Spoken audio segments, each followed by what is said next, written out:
Olá pessoal, tudo bem? Estamos começando aí mais um programa do podcast Antiquário do Som, dando continuidade à série Os Discos Perdidos dos Beach Boys. No episódio passado, nós vimos um pouco da história do disco Smile, um disco ali que a banda não lançou na época que foi feito, um disco que prometia ser a grande obra-prima da banda, e que foi abortado durante décadas. Ele só foi sair como Smile Sessions em 2015, saiu um box com vários lados B e um descasso. Para muitos fãs é o grande disco dos Beach Boys, melhor talvez do que o Pet Sounds, né? Para alguns fãs, apesar de que o Pet Sounds ainda é considerado por unanimidade, assim, por quase todos, a grande obra-prima da banda, né? Hoje nós veremos discos menos glamurosos da história deles, mas são discos que têm algumas histórias bem interessantes de bastidor, né? O primeiro que nós vamos ver aqui é um disco chamado Adult Child, né? Ele é adulto criança, ele tem uma barra, né, entre Adult Child.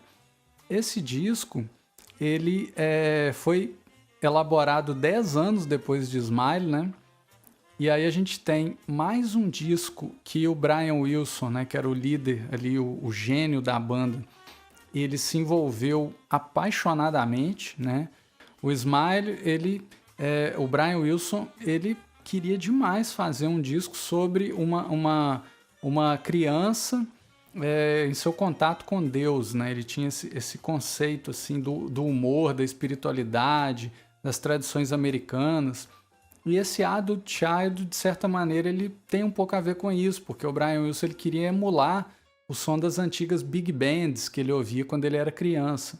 Então, novamente, o retorno às tradições americanas, o olhar do adulto confrontado com o olhar da criança, nessa dialética da visão infantil e da perspectiva adulta, né? Foi um disco que, mais uma vez, a banda gravou. Mais uma vez, o Mike Love, que era o Estraga Prazeres, né? Era a pá de cal dos Beach Boys, ele fez forte oposição, né? Assim como no Smile, o Mike Love, ele não queria que esse disco saísse. E mais uma vez, o Brian Wilson teve mais um disco que ele defendeu apaixonadamente e que o disco foi abortado, né? Só que a gente tem essas semelhanças, né, com o Smile. Então a gente pensa, nossa, então o pobre coitado do Brian Wilson teve que viver tudo de novo, né? Só que a gente tem algumas diferenças. A primeira delas, que é a mais importante, é o seguinte: o Adult Child, ele não é o Smile, né? O Smile, o Brian Wilson, ele defendia que seria a grande obra-prima da banda, e eu acredito que ele estava muito certo, assim. A maioria dos fãs hão de concordar que o Smile realmente ele seria um disco muito revolucionário, né? Eu não sei se ele seria melhor do que o Pet Sounds, mas o Smile é muito bom, né? O Adult Child, ele é problemático. Ele é um disco problemático, né?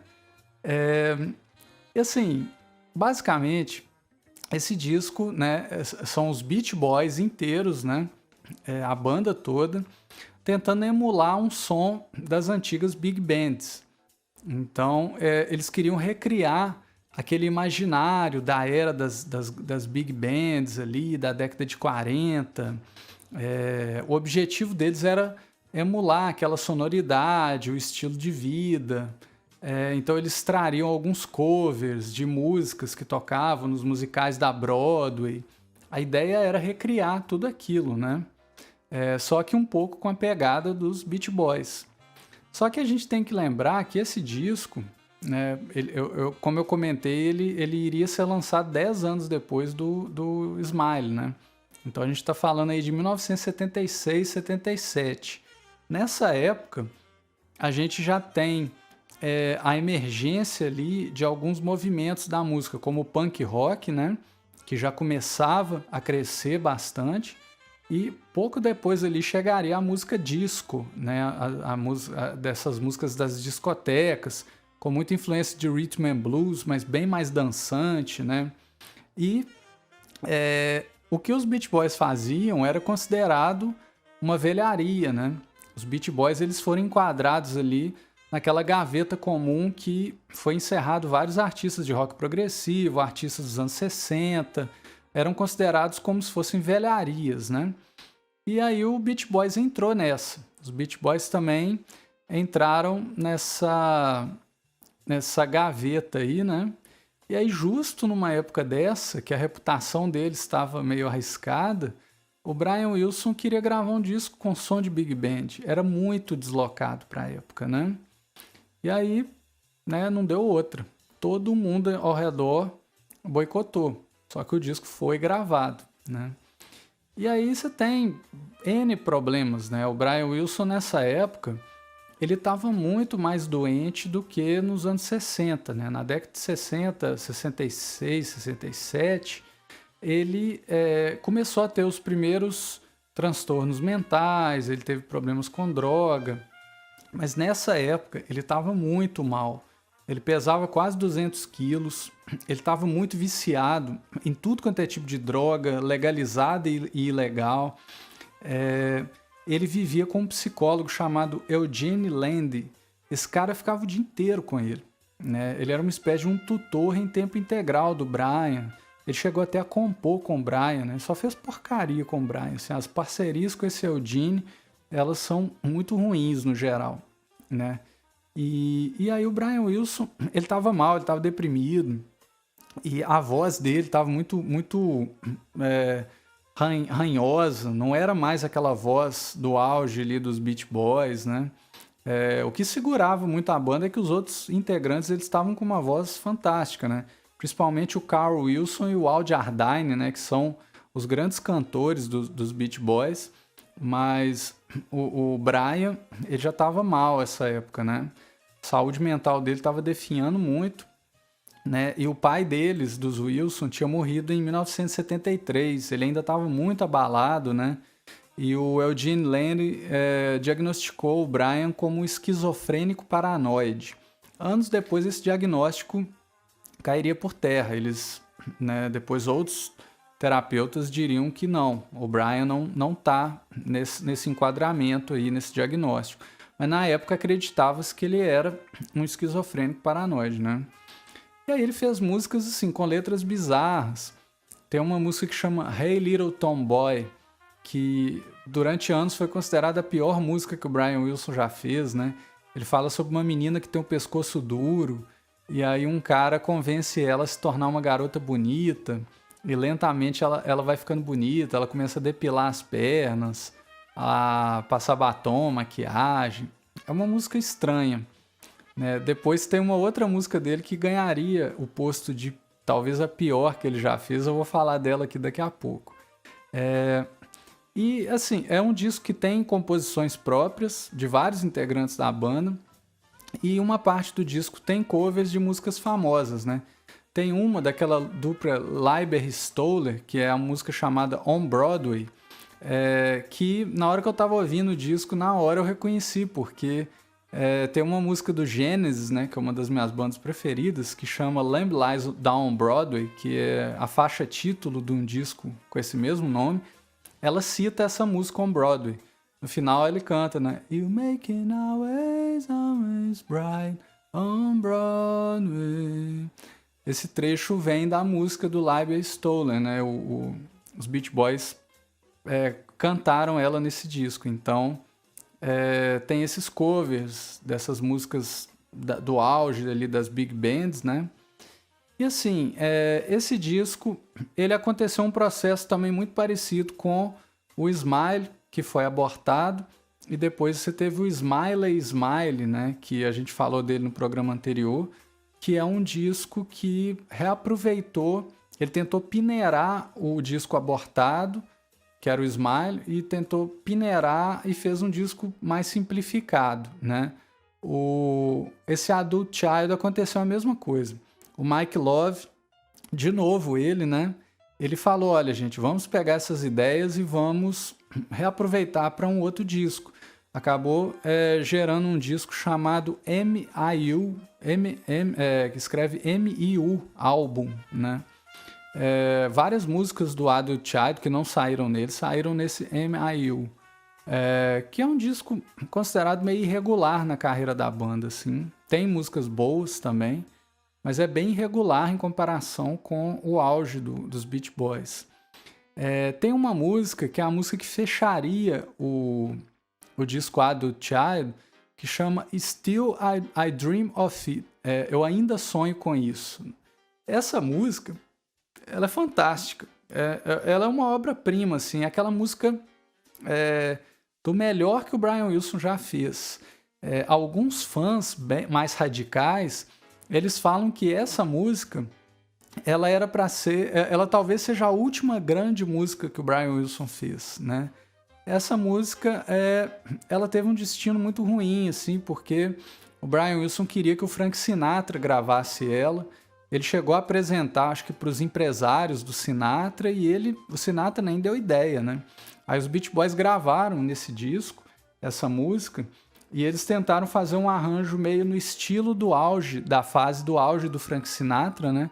O Brian Wilson tenta imitar a voz do Frank Sinatra, mas a voz do Brian Wilson já não tá também maravilhosa, apesar de que ele tá cantando muito bem também no disco, né?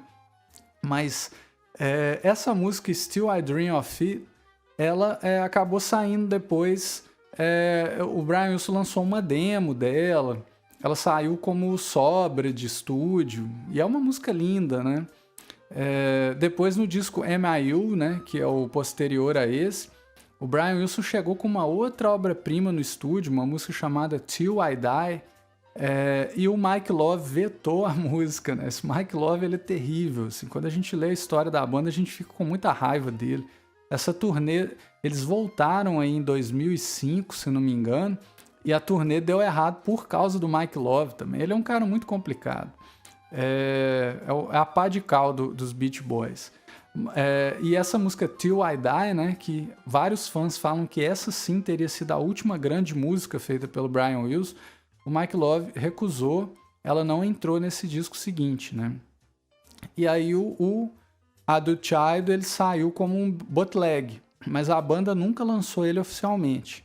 Ele não tá no Spotify nem nada, mas no YouTube tem lá um fã que colocou o bootleg, dá pra gente ouvir, o bootleg tem um som legal, dá pra ouvir bem assim, o disco. Tem um outro disco que a banda iria gravar, né, depois do M.I.U., que iria se chamar Landlocked, né? E muitos fãs dizem que esse também é um famoso disco abortado dos Beach Boys, né? Mas na verdade o Landlocked ele não foi gravado, ele era uma intenção, né?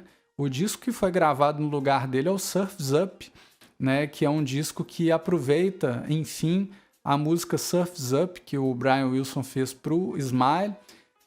O Brian Wilson ele hesitou muito, né? Porque quando vetaram o Smile, o Brian Wilson ele começou a ter uma relação de amor e ódio com as músicas desse disco, né? Então, no disco Surf's Up, a gravadora pressionando para sair um disco e tal, e começou a rolar uma pressão para ele aproveitar algumas músicas, né? E a música Surf's Up, muita gente falou, pô, Brian, essa música é boa.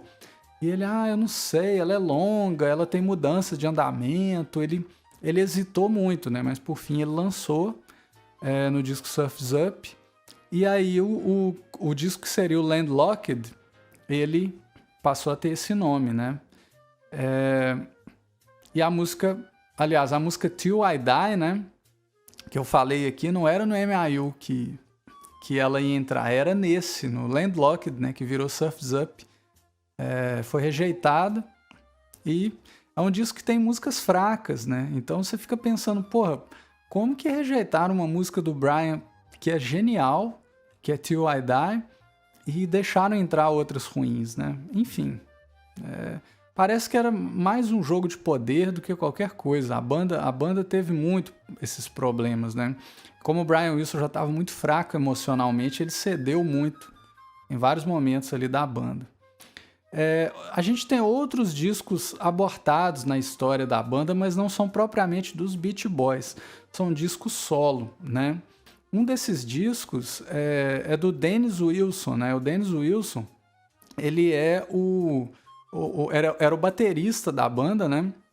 Ele tem um timbre de voz muito peculiar, até mesmo para os Beach Boys.